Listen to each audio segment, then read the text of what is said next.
அனைவருக்கும் இனிய காலை வணக்கம். நான் உங்கள் பாஸ்கர் மேக்ஸ் யூடியூப் சேனல். இப்போ டிஎன்பிசி நடந்த குரூப் 4ல் பார்த்தோன்னா ஒரு ரொம்ப டிஃப்ரெண்ட்டான ஒரு கொஸ்டின்ஸ் வச்சுருந்தாங்க. ஏ மற்றும் பியோட ரெண்டு எண்கள் இருக்குது. அது ரேஷியோ வந்து எம்எஸ்டிஎன்னு சொல்லிட்டு இதோட எல்சிஎம் என்ன அப்படின்னு சொல்லிட்டு கேள்வி கேட்டிருந்தாங்க. நிறைய பேருக்கு இதுக்கு இன்னும் ஆன்சர் என்னன்னு தெரியல. இங்கே பாருங்கள், ஏபின்னு நான் ஏதாவது இது மாதிரி எஸ்சிஎம் கேட்குறாங்கன்னா சப்ஸ்டியூஷன் வந்து யூஸ் பண்ணுங்கன்னு பல முறை சொல்லியிருப்பேன். ஏ வந்து 10ன்னு எடுத்துக்கிறேன், பி வந்து நம்ம எதனா எடுத்துக்கலாம், 2 நம்பர் எதனா எடுத்துக்கலாம். இது அதிகமாக இது கம்மியாக கூட எடுத்துக்கலாம். நான் என்ன பண்ணுறேன், இதை 30 அப்படின்னு எடுத்துக்கிறேன்.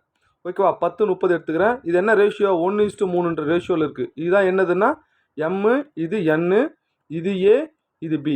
சரிங்க, 10க்கும் 30க்கும் எல்சிஎம் எடுத்தால் என்ன வரும் அப்படின்னு கேட்டால் 30 தானே வரும், அதானே? அப்போ 30 வரது என்ன வரும் பாருங்கள். இங்கே பாருங்கள், எம் வேல்யூனா 1, ஏ வேல்யூனா 10ன்னு வருது. அப்போ இது கிடையாது. அடுத்து என்பி, என்னோட வேல்யூ 3, பியோட வேல்யூ 30, 90ன்னு வருது. அப்போ இதுவும் கிடையாது. அப்போ எம்பின்னு இருக்கா, எம்மோட வேல்யூ 1, பியோட வேல்யூ 30 வருதா. அப்போ எம்பி தான் சரியான ஆன்சர். அடுத்து ஏபி பாருங்கள், ஏபி ரெண்டுத்தையும் பாருங்கன்னா 300ன்னு வருது.